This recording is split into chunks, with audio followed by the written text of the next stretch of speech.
Hello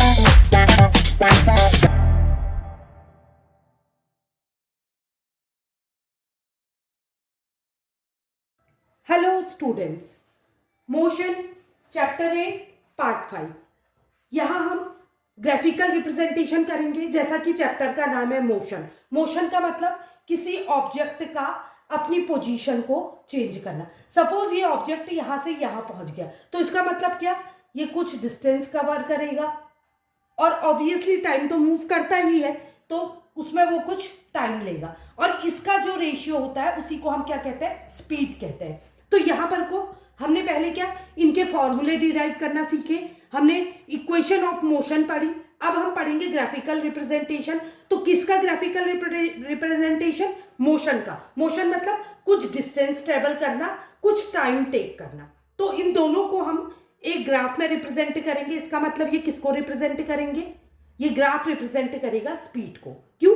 क्योंकि इन दोनों का रेशियो जो होता है वो स्पीड के बराबर हो जाता है। स्पीड का फॉर्मूला, सबसे पहला फॉर्मूला जो कि आपने पढ़ा था वो क्या था? Speed is equal to distance upon time. इसको आप स्पीड बोलो या आप वेलोसिटी कह सकते हो।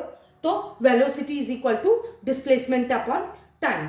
तो इस फॉर्मूले के अकॉर्डिंग अगर मैं डिस्टेंस और टाइम का कंपैरिजन निकालती हूँ तो मैं क्या फाइंड आउट कर रही हूँ? एक्चुअल में स्पीड फाइंड आउट कर रही हूँ। तो मेरे को दो ग्राफ यहाँ पर को दिखाई दे रहे हैं, एक स्ट्रेट लाइन ग्राफ है, एक कर्व्ड ग्राफ है। तो अब मैं इसको एक्सप्लेन करूंगी आपको। अगर कोई ऑब्जेक्ट सेम स्पीड से चल रहा है, सपोज आप कंपैरिजन कर रहे हो, आप जाते हो, आप अपने घर से निकलते हो, स्कूल तक जाते हो, ठीक है। अगर एवरी डे आपने एक हफ्ते तक स्टडी किया, फर्स्ट डे आपने क्या किया, 10 किलोमीटर तय की दूरी और आपको 1 आवर लगा। दूसरे दिन भी आपने 10 किलोमीटर, क्योंकि स्कूल की डिस्टेंस अलग अलग तो नहीं हो जाएगी, डिस्टेंस तो सेम रहेगी, 10 किलोमीटर। नेक्स्ट डे भी आपने क्या किया, सेकंड डे भी आपने क्या किया, 1 घंटे में तय की। उसके बाद उसके नेक्स्ट डे भी आपने 10 किलोमीटर 1 घंटे में तय की। तो इसका मतलब क्या, आपकी जो व्हीकल है, चाहे आप कार से जा रहे, बाइक से जा रहे या पैदल जा रहे, तो आपकी स्पीड क्या है, हर यूनिफॉर्म है, मतलब सेम है, इक्वल है हमेशा। हर दिन आप 1 घंटे में ही स्कूल पहुंचते हैं। ये क्या शो करता है? आपका यूनिफॉर्म स्पीड को शो करता है। तो यहां पर को हम क्या करेंगे, कंपैरिजन करेंगे। अगर हम क्या करेंगे, डिस्टेंस और टाइम की को रख के इसको सॉल्व करने की कोशिश करेंगे। जैसे डिस्टेंस है हमारी, फर्स्ट हमने देखी है ग्राफ में 10 किलोमीटर और 20 मिनट में कवर करता है। तो इसको कैंसिल आउट करेंगे तो 1/2 आ गया, जिसको हम सॉल्व करेंगे तो 0.5 आ गया। नेक्स्ट डे, अगर इसको हम डे मान लेते हैं, सपोज ये डे नहीं है बट अगर मान लेते हैं, नेक्स्ट 20 किलोमीटर कितनी देर में, 40 मिनट में तय कर रहा है। तो कितना हो गया, 20/40।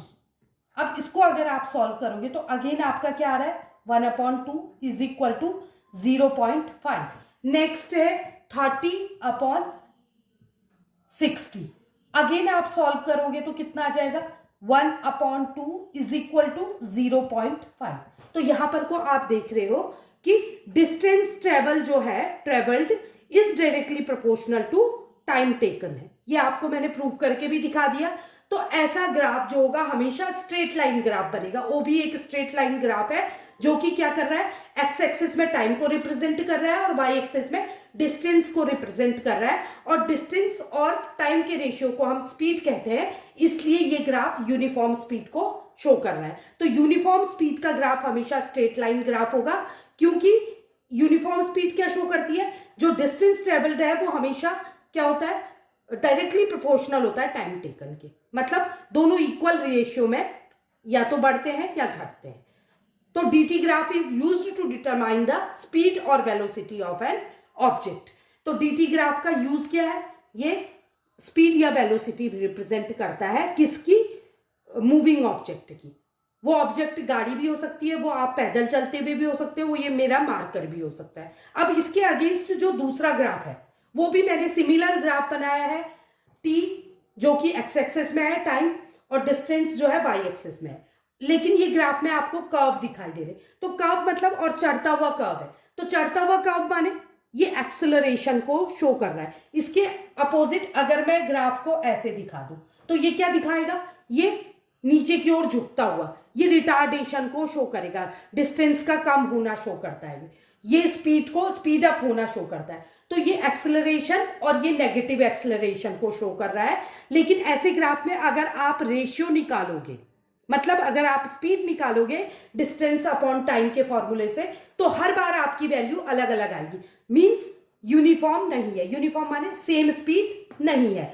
नॉन यूनिफॉर्म का मतलब हो गया सेम स्पीड नहीं होना, that is non uniform speed या वेलोसिटी। तो स्ट्रेट लाइन ग्राफ जो होता है डीटी ग्राफ, वो क्या शो करता है? यूनिफॉर्म स्पीड को। और जो कर्व होता है, कर्व्ड ग्राफ होता है किसमें? डिस्टेंस और टाइम का, वो नॉन यूनिफॉर्म स्पीड को शो करता है। तो आज मैंने केवल डिस्टेंस टाइम ग्राफ बताया आपको। वेलोसिटी टाइम ग्राफ मैं नेक्स्ट लेक्चर में पढ़ाऊंगी, ताकि आपको दोनों में कोई कंफ्यूजन न रहे। इसलिए मैं एक टॉपिक को एक वीडियो में ले रही हूँ और कोशिश कर रही हूँ कि छोटे से छोटा वीडियो बनाऊं, जिससे कि आपका कम समय में टॉपिक क्लियर हो जाए। अगर आपको वीडियो अच्छा लगा हो तो लाइक, सब्सक्राइब एंड शेयर करिए। Thank you.